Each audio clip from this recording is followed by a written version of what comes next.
Greetings, ladies and gentlemen, and welcome to another episode of Nokturnal Rituals, metal podcast with DJ Nocturne, A.K.A. Rodrigo Jugulator Raquio, bringing you the heaviness, all the metal for tonight. Get ready! Let's fucking kick some ass! Yeah!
You can take me out of my hell, you can't take the hell on out of me.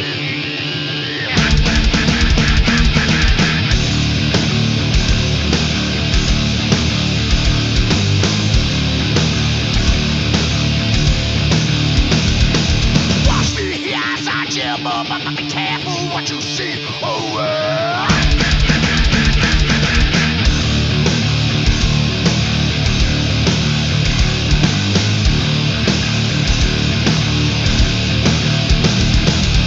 I cut across the waves from love and sunshine. I look into the light of the Necroshine. Don't you worry about me, you know I'm doing fine. Basking in the light of the Necroshine.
Journey back to the dark side, back into the womb, back to where the spirits move like vapor from the tomb.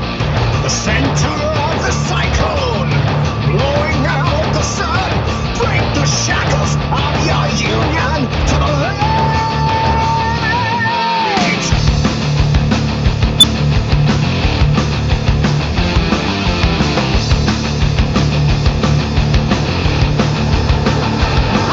I might have had a brother as I was born. They dragged him under to the other side of twilight. He's waiting for me now. Nativity was lost on me. I didn't ask, I couldn't see what created me, what and where and how. Welcome home. It's been too long. We've missed you. Welcome home. We've opened up the gates. Welcome home to your brothers and sisters. Welcome home to an exiting of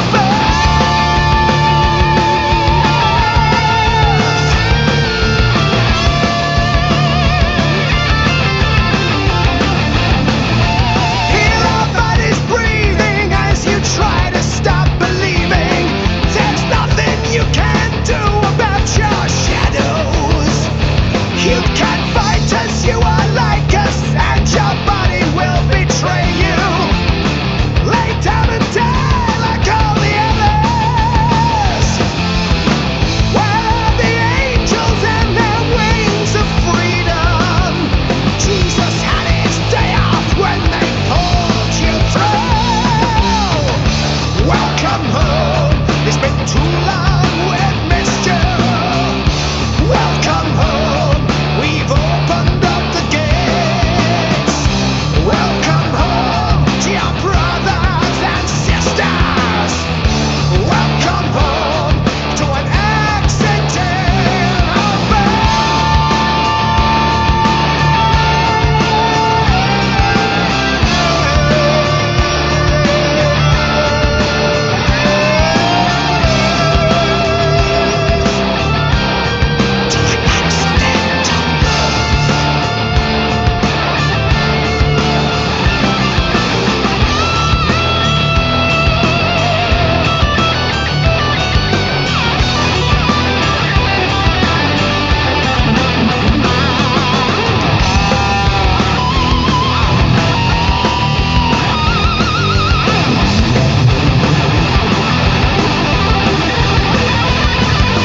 visions growing dim as the daylight fades away. I'm spinning, twisting black hole. It's your dying day. Welcome home. It's been too long. We've missed you. Welcome home. We've opened up the gates. Welcome home to your brothers and sisters. Welcome home to an accident of birth. Welcome home. It's been too long. We've missed you. Welcome home. We've opened up the gates. Welcome home to your brothers and sisters. Welcome home to an accident of birth.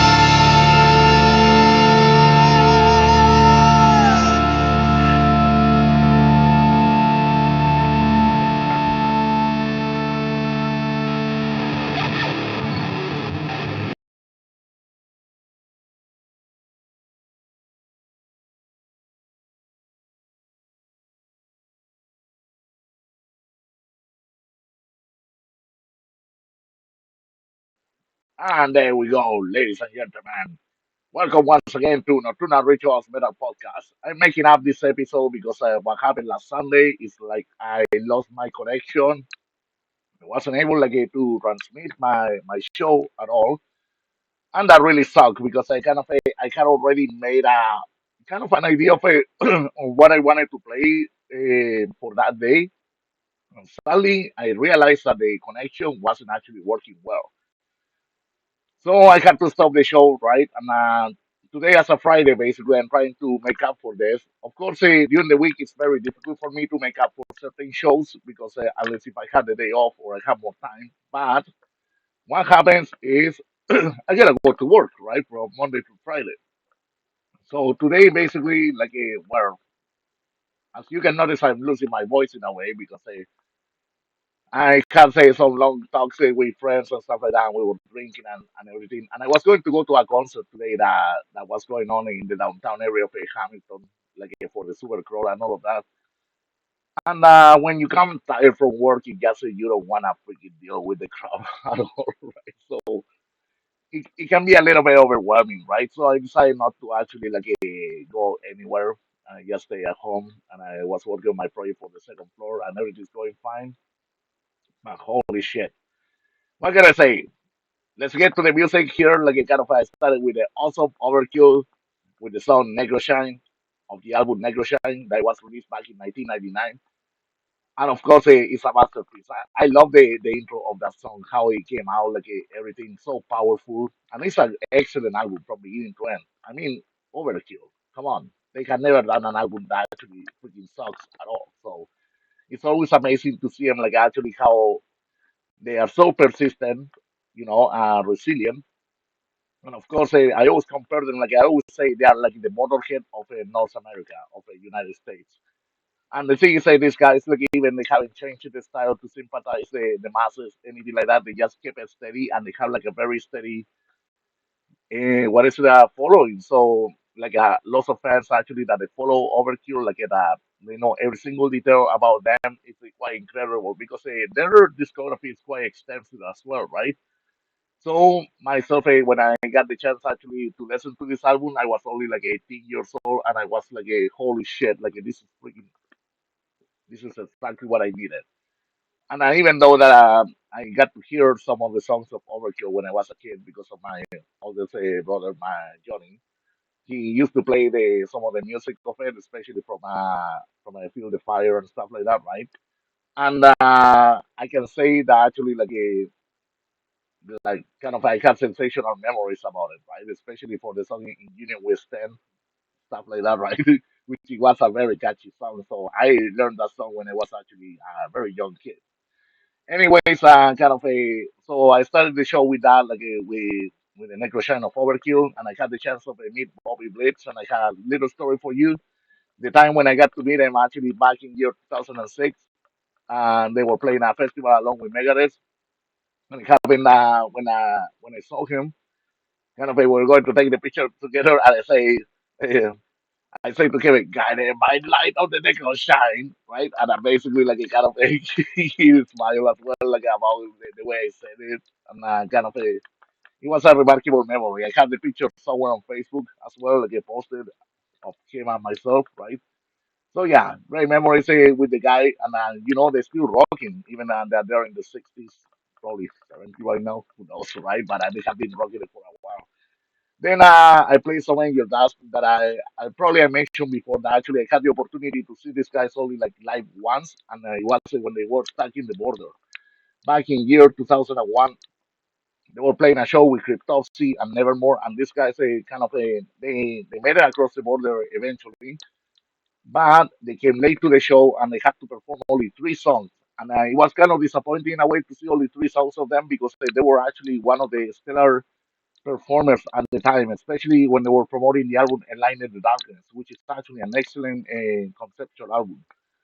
So yeah, and I played the second track that actually it's one of my favorites, and it's called The One You Are.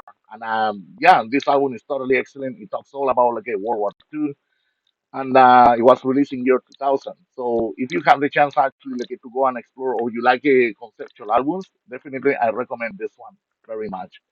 So check it out. And yeah, I had the chance to see them live. I would like to see them live again and stuff like that, especially since they reunited again. But let's see actually if they come out with something new or not, right? But I can say like a kind of this album is like their top, like the maximus when they have achieved so far. And yeah, I totally recommend to everybody like to check out the conceptual stuff, especially if you are interested in World War II and stuff like that. Then I got Nevermore, which is actually like I played the third track of the album, like the Politics of Ecstasy, where basically also they have participation of Pat O'Brien. And during the time that he was about to join Cannibal Corpse, well, I think like he joined Cannibal Corpse already, and he still played for Nevermore.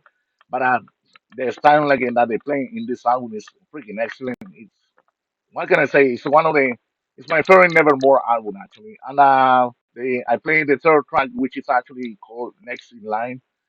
And yeah, the vocals of Warren Dane is amazing. This the sampling, like or kind of the sound effects that they use on it for the whole production of the track itself, like it's just quite amazing. So yeah, like totally an album that I suggest like to listen to because I know like some of the new fans as well like they have kept up much more with the latter stuff like the Nevermore released, but at the same time it's something that I had to do. I had to catch up much more with the latter stuff that Nevermore has released. And yeah, so this is for something for you guys if you are not familiar with Nevermore. Definitely check out this album. You're gonna love it.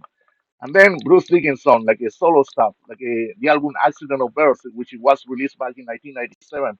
I played the same title, like a Accident of Birth, which is actually the A track of the album. And it's just like a I don't know what it is. This is my personal opinion, and actually, like I really like much more the solo stuff of Bruce Dickinson than actually with Iron Maiden. That's only my opinion, okay? Like don't get worked up about it or anything. But I don't know for some reason, like I find it like a he takes it more like a to heart. It's more personal kind of thing, right? And it's quite amazing actually the arrangements of the songs how he has it made, especially this album. Like it's very personal for him. It's about his own life basically, or something like he kind of he provided an interview on MTV back in year 1998 or something about like he kind of what exactly the album was about, and actually he tells you the whole story like he kind of like himself. He says like actually he was an accident of birth, which is actually quite interesting. So look into it. Go and do your homework. I got like a more material to play you tonight. So it's been already half hour on the show, and actually I'm just gonna go and proceed like, to play you more metal because there's a lot to catch up with. And once again, I'm sorry that the connection didn't work out last Sunday, so I'm trying to make up for the show tonight. Hopefully everything goes alright. Take care. I will talk to you soon, and thank you so much for listening to Nocturnal Rituals Metal Podcast. Enjoy.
Oh yeah! Holy cow!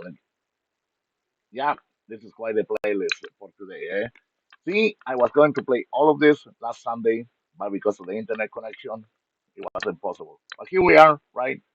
Making it up for it, right? And with a couple of drinks, especially after work and all of that, and before going to bed, right? Like before the weekend, getting ready for it.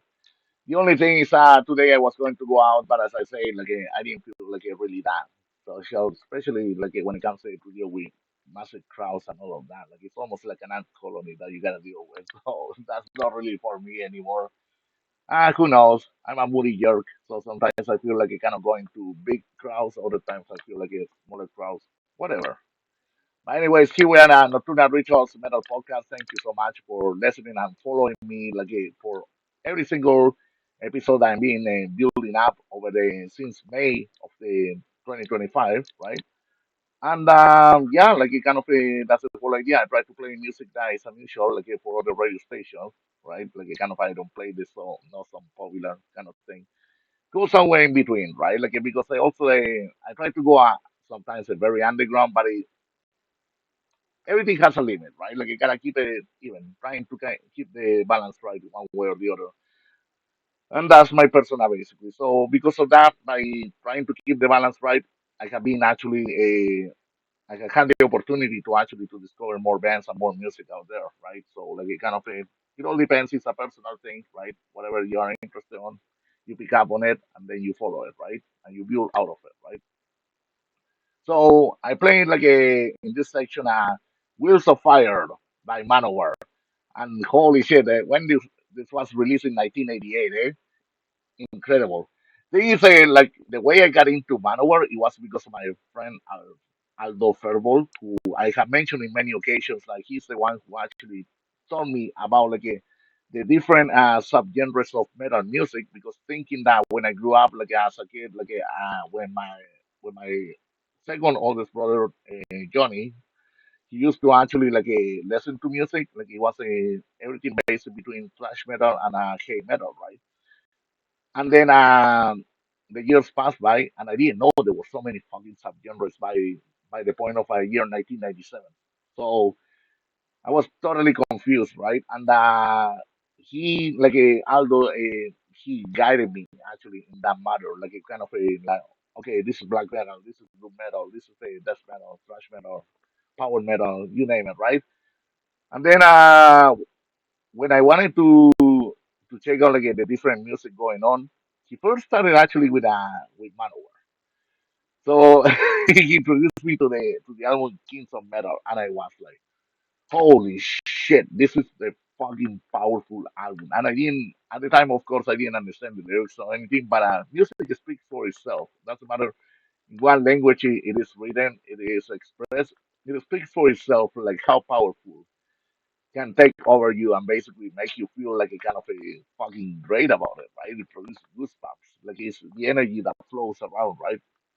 And I remember listening to Manowar Kings of Better, I was like, fuck, I'm sold. This is fucking amazing. Like a kind of a to me it was like the not the first heavy metal band to listen to, but a kind of a because the more of the how I was getting to know like a how many power metal bands out there that are really like a really influenced by Manowar. I was kind of like a to me this sounds like a kind of a yeah something that I brought together for power metal music, right? So to me like a fell in that classification and I fucking love it. Like no regrets. Like fuck, especially like the beginning how it starts. Like what can I say? Fucking Manowar, right? Then the same friend, Aldo Fairbold, had a cassette tape that was written in Spanish, where it was translated, but it was from the band Meliah Rage. And basically, like, thanks to him, I got to discover about Meliah Rage. And to me, they're a big deal. Like, he kind of the album Kill to Survive. I remember when he say in the translation on the cover, it say like a mata para sobrevivir, right? Like a kind of sometimes some English tapes or albums they will be translated already and they send it back home and they will be ready like a kind of with the translation in Spanish or something like that, right? So it had all the titles in Spanish. So I didn't know what was going on like with the English titles. But then like I started with the first song, right? Like at the beginning of the end, I just like I was from beginning to end, another freaking classic album that sometimes it goes off the radar, right? Like not many people know about Meliah Rage, but actually they're a fucking excellent band to check out. So if you had the opportunity to get a Cure to Survive, definitely go for it. Do your freaking homework. It's a freaking amazing, entertaining album for sure. No regrets. I fucking love it. Then Onslaught. Onslaught, actually, I remember picking up the vinyl of a of the album In Search of Sanity that was released in 1989. And I didn't realize actually it was the same singer of Green River, actually, Steve Grimet. How's it called? Of course, sometimes I cannot remember everything, right? Yeah, Steve Grimet. There you go. Just making sure that I'm checking on my notes that everything is going properly, right? And yeah, when he went to sing, actually, after Green River, broke up, he went to sing for Oslo. And I played the song the fourth track in Lightning War. Now the thing is, if you notice actually the style of Onslaught, because initially how they started in the first two albums, albums like a Power from Hell or The Force, it was really influenced. It was very Slayerish, like a very Slayer style, right? But then this album is very Metallica-like. Kind of, I noticed some of the parts it sounds very with the groups of it, like a very Metallica, and I truly enjoyed this album. It was fucking great. It was different than the other two, of course, right? And at the same time, I was thinking, fuck, like a kind of a. I remember this singer used to have a rapper voice, right? I mean, on from the first two albums, a Power from Her and the fourth, right? And then kind of in this album, kind of it was sounded more like a heavy metal operatic, so yeah, it kind of he took it to a new level in the singing style because it's very different to the Green Reaper style. And yeah, I don't think actually he really used the same techniques, the same ways of singing for what he used to use in Green Reaper. So I might be wrong about that, but when I hear this album, this guy he took it to a total fucking different level musically as well, like the compositions and everything. Like it's an album so well produced, but sadly, it kind of be it's another album that it didn't get the appreciation that deserved, and that's why it is. But it's still like a freaking classic. So if you have the chance to go through it, totally study it, it's amazing. Yes, of course, I don't have more vinyls anymore. It kind of ended up selling it away, right? But this album definitely it was totally freaking enjoyable. And then I jumped to the German band Risk, which is another band that was following the same a German thrash metal wave going on back in the 80s, especially with the first album, the Daily Horror News, that was released in 1988. Kind of they were much more of a newer band that started back in 1986. And I played the fifth track of the album that is called Alien Terror. Now, what happens with this band Risk, the way I found out about it, it was back in year 2008. And I was thinking, okay, what other bands kind of from Germany they go apart from the best four that they have, right? Kind of if they have something else to offer, right? And that's where I went through a lot of bands Living Death and Holy Moses stuff like that, right? Different bands actually that it will come to mind, and I would try to kind of check out exactly what they were trying to do by that point, right? Of time. So it's all part of an evolution, right? And Risk actually they provided they came out with a very good selection of albums as well. So kind of those guys the style as you noticed what we were playing recently. It's quite impressive. Seriously, it doesn't even sound like a beginning thing. It's just a fucking pro. That these guys had the experience before, right?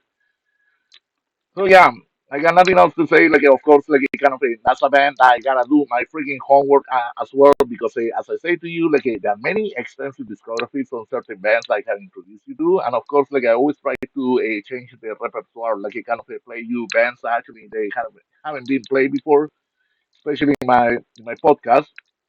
But I try to introduce you to things actually that are more rare and they never had the opportunity to be played in other places. So I'm trying to do things differently. And of course, I always appreciate from each one of you if you're listening to this.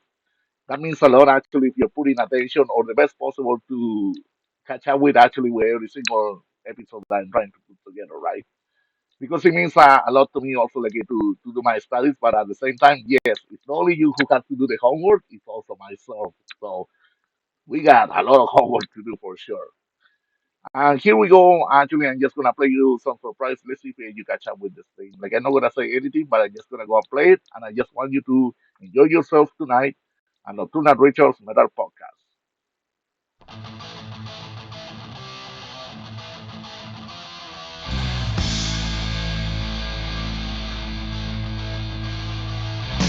Black shadows and black horses, dark warriors hollow bound, mighty and evil, reflection of an ancient tale. A gang of beasts beside you, the man you have to scare. You see the wrecks shining, and the long black hair showing the power.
Okay, buddy, take it easy. All right, we get the message.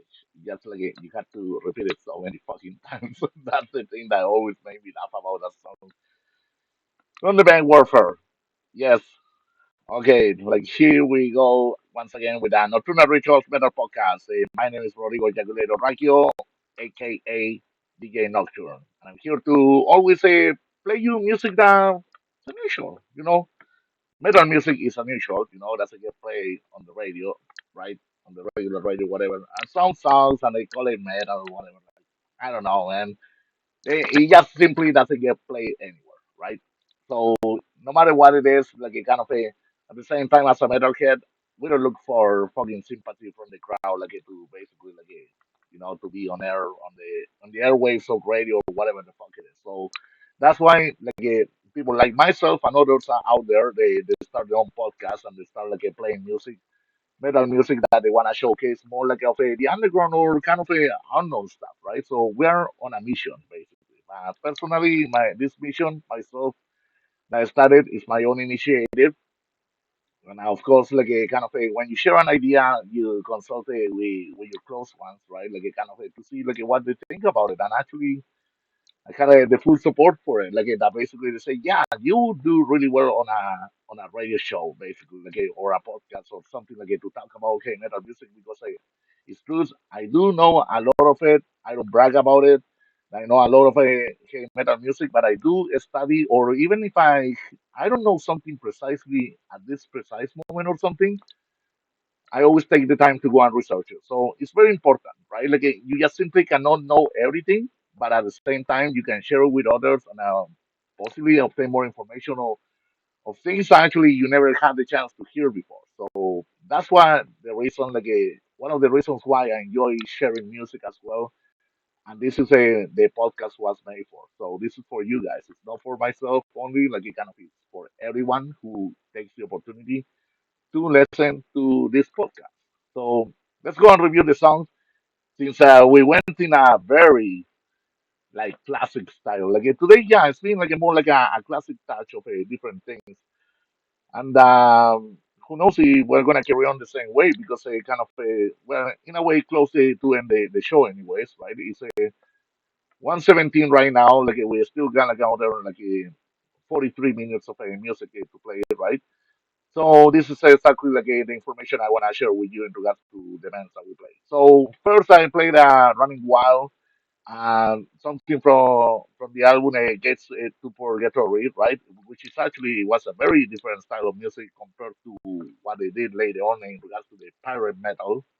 How they are one of the founders of a pirate metal, of course, right? And what is it we played the song Soldiers of Hell, right? If you notice something a kind of thing that is interesting about a lot of bands from the 80s, the titles of many songs they were so simplistic and also they were easy to chant along, which is actually something a wicked. I always enjoy that.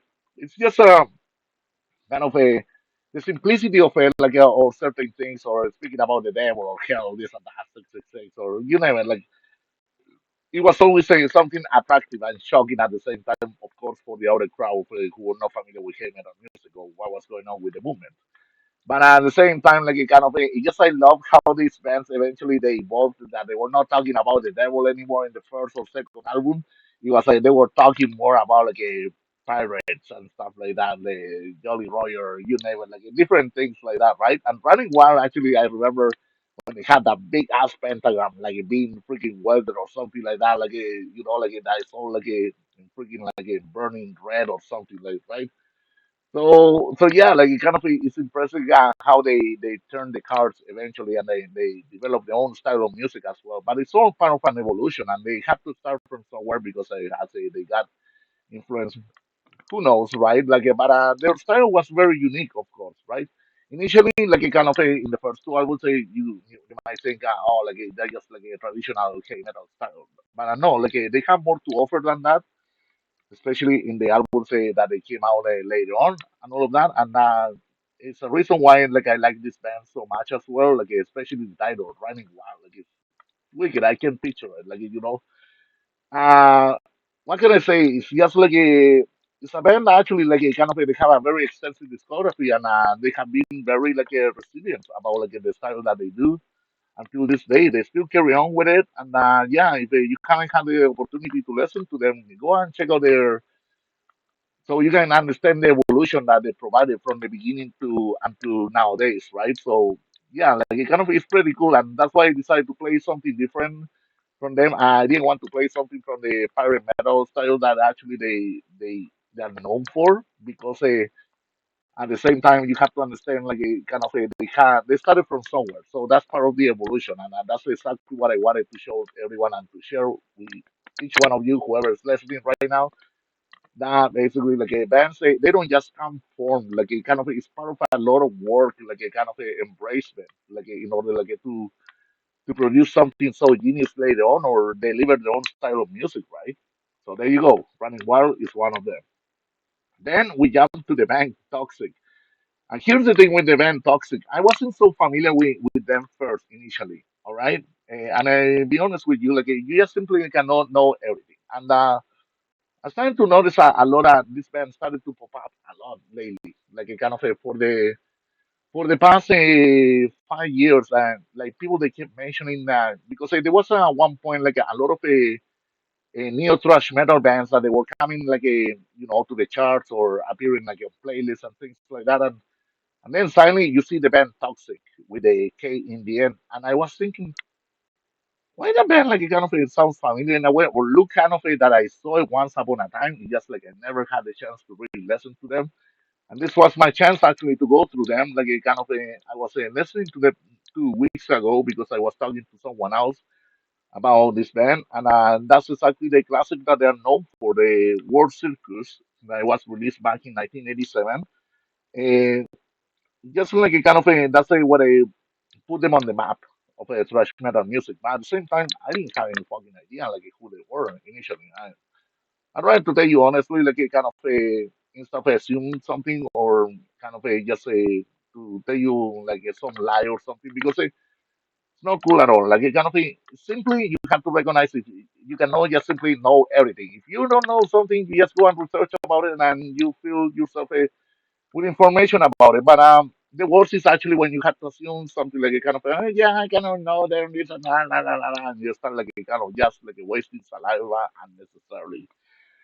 So I played the song Pain and Misery, which is actually the third track of the album War Circus. And yeah, there is definitely a band I totally recommend. And I love that screeching like a high pitched vocals that he has as well. So I gotta listen to the rest of the albums and get more familiar with the music. So yeah, what can I say? It's just like a totally dig it exactly what I pick over there. Then we went to check out the other band, Victim, right? It's one of another band from the early heavy metal era as well, right? I picked up the album like a Power Hungry, right? And I kind of think this band also didn't have like a long extensive discography. They were up to like release 3 albums, I believe. And what is it like a kind of a? I also like the logo of it, like kind of like how it looks like it's so freaking brutal, right? Like with the Maze of Torment and all of that. Like, I don't know how you call that spiky ball shit, like basically that you get to swing it around and smash heads with it, whatever. And what is it? I played the fourth track that is called "She's a Savage." And yeah, it made me think of this kind of bands like from the NWOBHM style, like a kind of course, like, starting in the UK, but also like the Americans, they adapted it as well, and many other bands worldwide they adapted that kind of style. But the band Victim is an American band. It's from United States, and yeah, like it seems like it marked their era. Just like it kind of it was a short lived, but very cool to listen to their style of music. Of course, they got something really unique to offer. And then we went to the band Warfare. Actually, like I never had the chance like to really listen to the band Warfare before, and kind of they're from the UK, and these guys are basically like a I don't know what can I say about how to describe the band.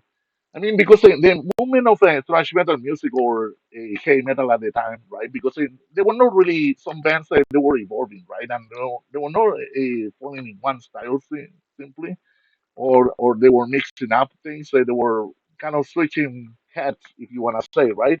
But at this point, actually, it's something that I gotta do my homework, and I'm guilty about it because, like, I saw the name many times. I go like, "Fuck, man! Like, when am I gonna give myself the time to listen to Warfare?" And now listening to it, I really like it. But at the same time, like, what made me laugh about it so metal anarchy, especially the ending of like how this guy like is just constantly repeating the same thing like over and over again. I go, yeah, yeah, yeah, yeah, yeah. Okay, that's enough. Like it kind of like there's something like there's something else to say about it, right? But I used almost like a kind of like a quarter of the song to repeat the same chanting over and over again. But no, I like it totally, and I'm gonna study it much more. So, fuck, like sometimes it's so much fucking homework and it's overwhelming to catch up with so many bands. But I try my best always, and of course, like it's not just about me that I'm doing the homework. It's about you as well. Make sure that you do your fucking homework. Remember that it's important. All right. So then one day we can discuss together, like through some drinks or something like we can hang out and talk about, listen to music and talk about it, like because that's the whole idea about metal music is to share it, right? So yeah, like right now it's a 125. So let's see what we can get actually. Let me see what idea I'm gonna come up with. It's always something freaking classic. Let's see. Ooh. Okay, yeah, I think I got the idea. That would be really cool. Okay. All right. Why the hell now? Okay, let's go with it. Yeah, blasted. Here only on the Nocturnal Rituals Metal Podcast. Enjoy.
your breath, still a killer's face is back.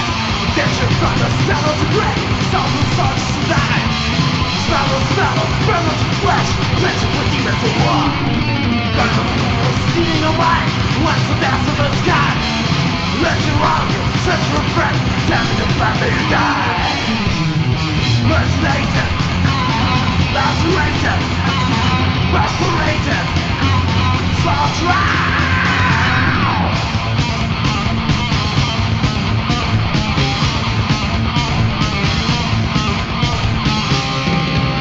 Sergeant comes to cover the black, a secret on lips to the down. Summer mornings against the black, lying marks in the pain.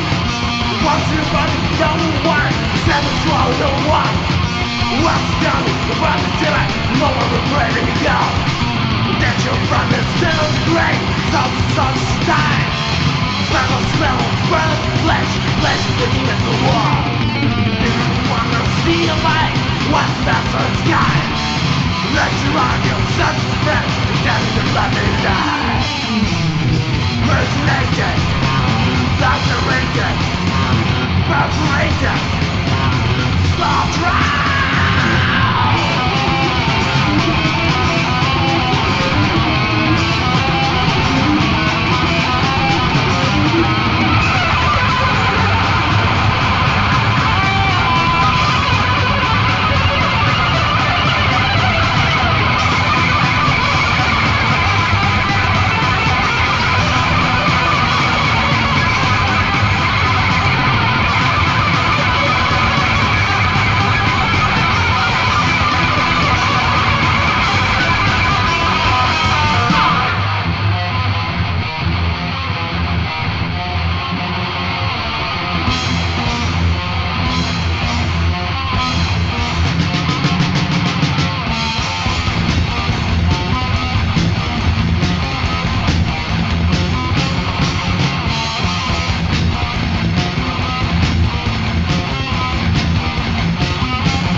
Everything you want for you, what is not good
That was freaking brutal.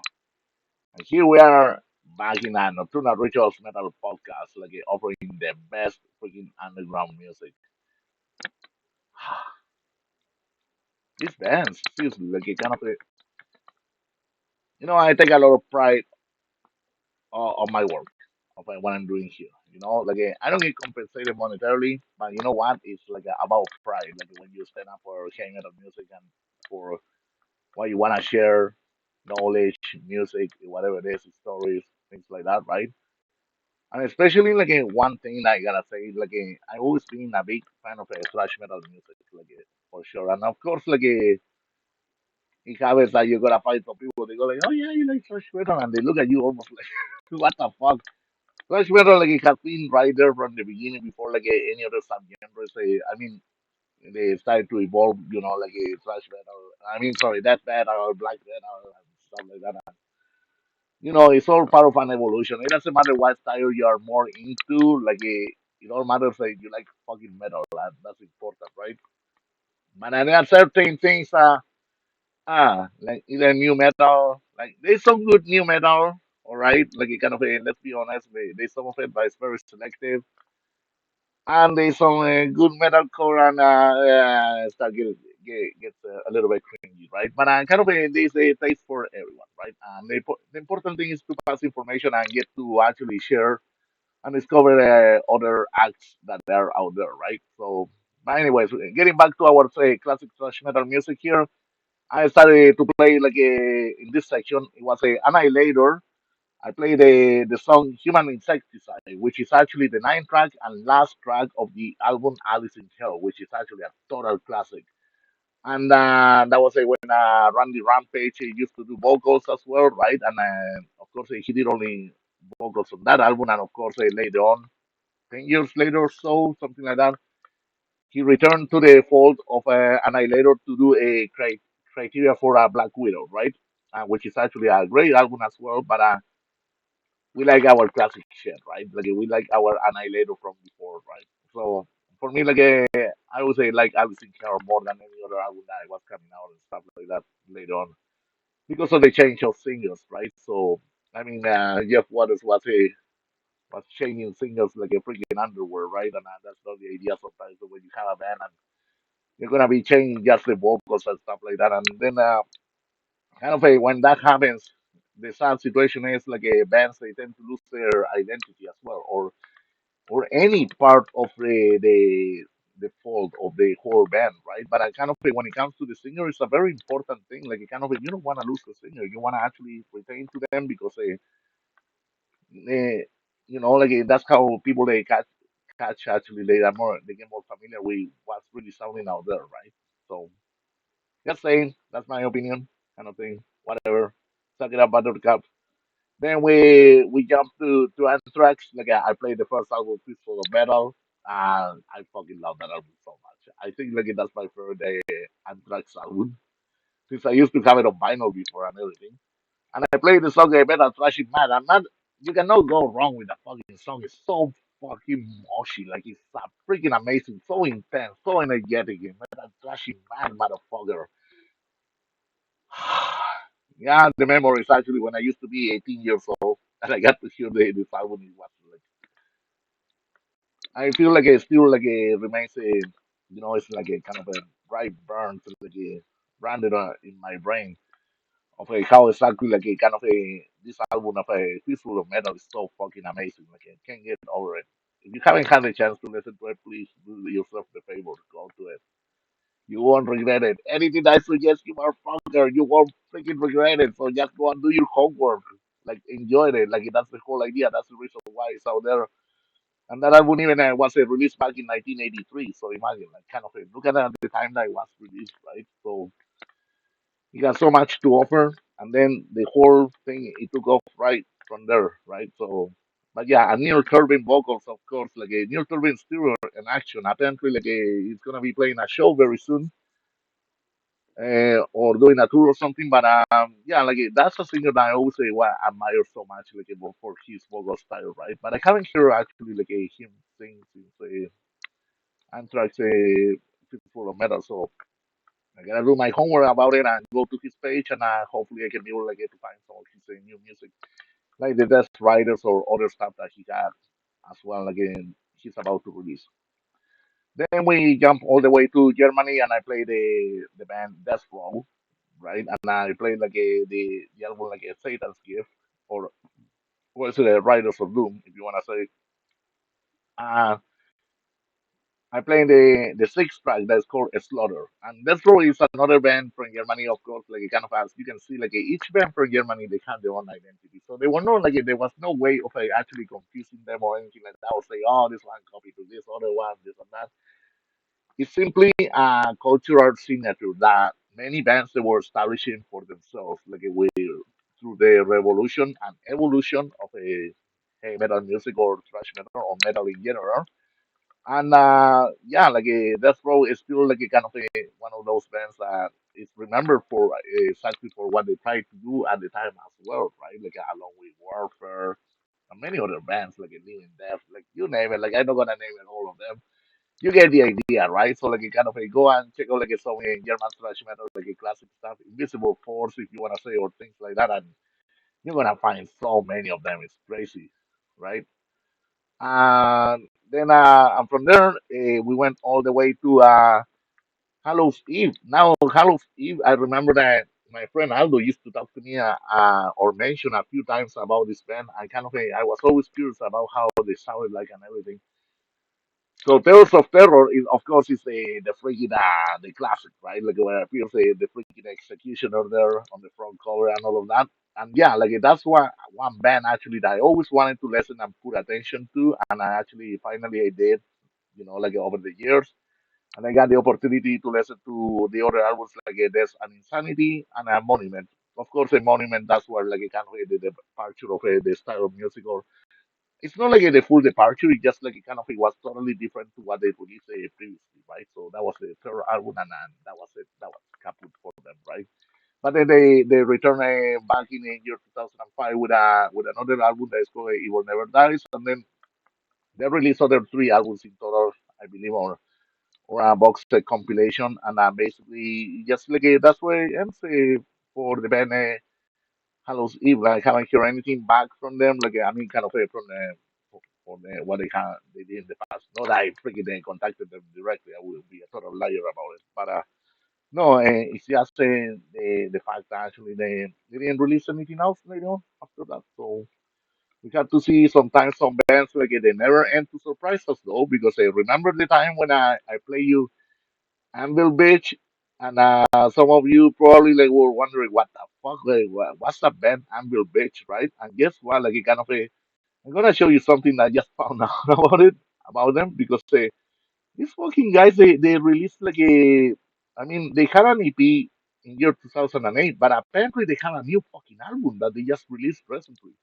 I haven't gotten it, of course. I haven't come across it, but I wonder how it might sound like. But at the same time, I wanted to play you. You know how I play you something before, from the Rise to Offend album that was released back in 1985, and I describe Anvil Beach this freaking hippie guys, kind of they would dress almost from the 70s style rock and roll bands, but they would play thrash metal. So that's actually something that was the introduction of my brother Johnny to me when he told me about the band Anvil Beach. So at the same time, when I'm familiar with the band Rise to Offend, that was released actually, correction, 1986.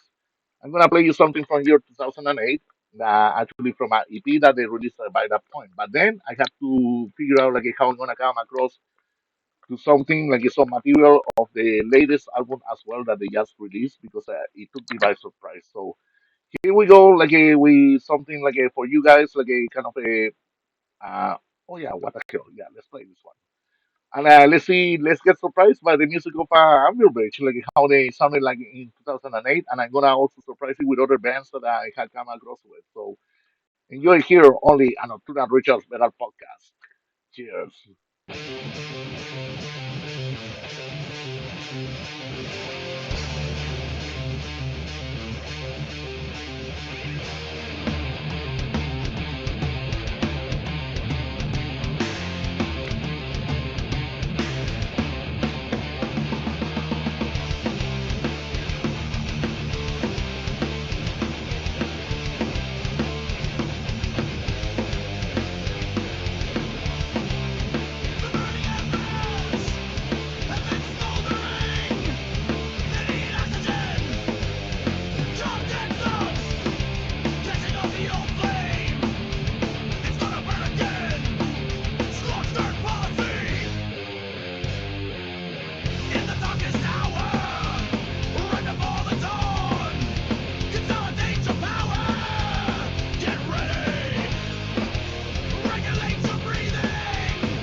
seems to be the simple way to play.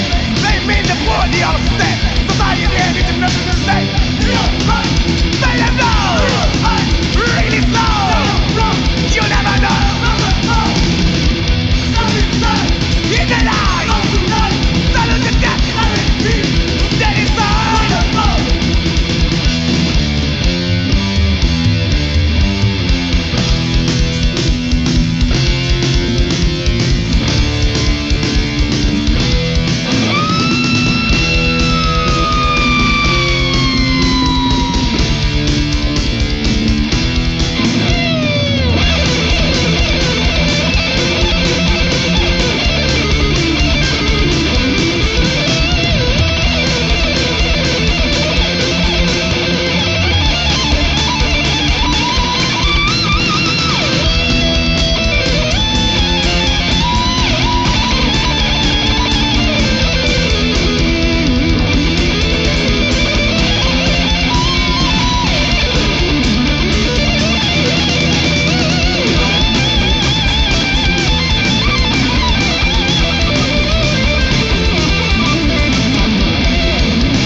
And that was another episode tonight for the Nocturnal Rituals Metal Podcast with Rodrigo Jugulator Raquio, A.K.A. DJ Nocturne. And the thing is, when it comes like, to the style that we were playing tonight, we play a lot of classics going back and forth. Not necessarily has to be like just like the 80s stuff when it comes to the movement of thrash metal music, but also the evolution that it came along the way to how these bands that many they of course they initiated in the 80s, they could evolve eventually with their sound, and one day were able like, to produce. Just in case, like just to remind you exactly reason why, in a way, I play like a Overkill. While we know actually they are older band from the 80s, basically, like, and I play something much newer that was from 1999. It's because they kind of a well, we have understanding of how their popularity is based actually in the 80s. I wanted to show something more of the newer stuff, and of course, like a kind of there are many things that we need to study in regards to Overkill because, as I said before, they're like the motorhead of the thrash metal music, right? When you see their discography, actually, like they never produce a change in a way to sympathize in this fucking pathetic war, in a way like to make it to the charts in popularity, but they have like a very strong following that is very actually loyal, and that's the importance of it. Like if you can, like suppose provide something like you have a band or like a kind of or you follow a band that actually you can look up to and they keep it steady in that way and they never disappoint. Overkill is a great example of it. And the thing is that there's a reason why kind of I'm thankful actually like back in Chile when I was a little kid because of my second brother Johnny, I was able like to listen to them, be exposed to their music initially, right? But these guys, as you can see, like the years pass by and they still keep it steady, right? And in the case of Angel Dust, it's a band that actually like evolved a lot over the years because initially they were known as a thrash metal band from Germany, right?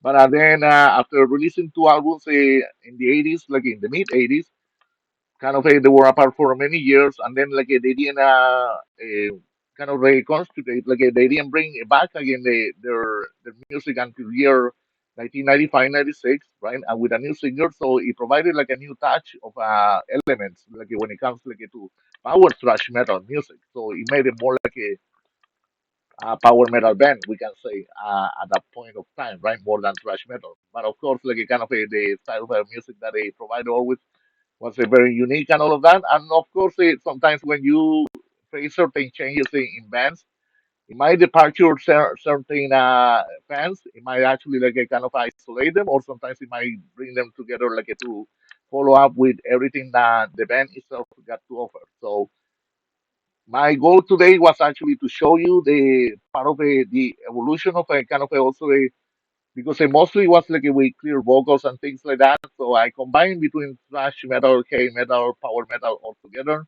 And I hope you enjoyed this list today. And also I show you some bands. For example, like getting back like to the four bands that I played last year. Anvil Beach. Anvil Beach actually like a kind of a, as I say earlier, like a kind of a Rise to Offend was the only album that they got to release back in year 1986. And then this guy, they didn't actually make a comeback until year 2008, and I released the DCP, and I play you like one of the songs of the EP that contain only four tracks.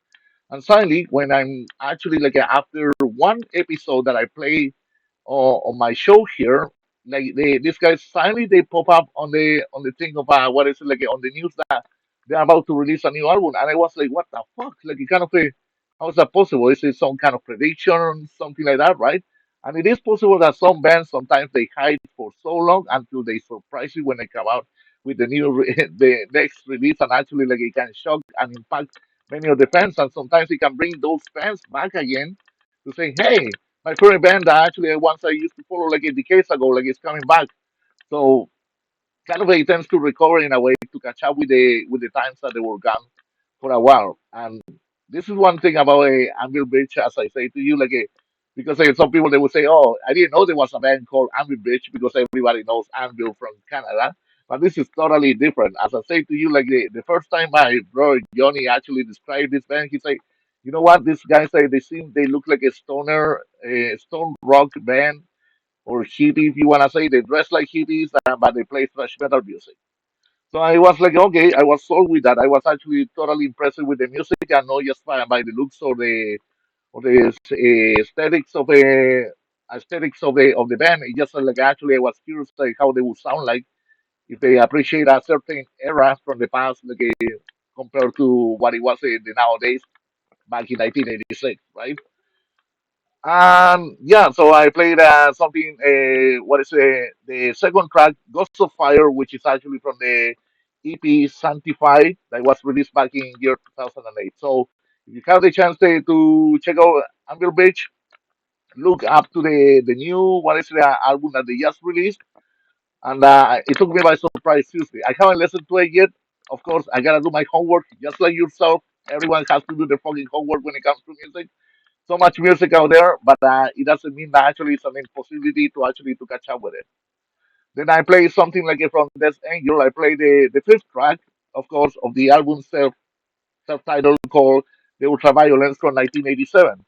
And that's another band actually that provides you an example of the evolution and of production as well, especially with the two releases that they came out later on from this album, right? Like kind of a because in their purity, first of all, like all these cousins and brothers from the Philippines, they were actually like they were living in United States and they started this band called like a Death Angel, and they were actually like a kind of a they were evolving musically like crazy.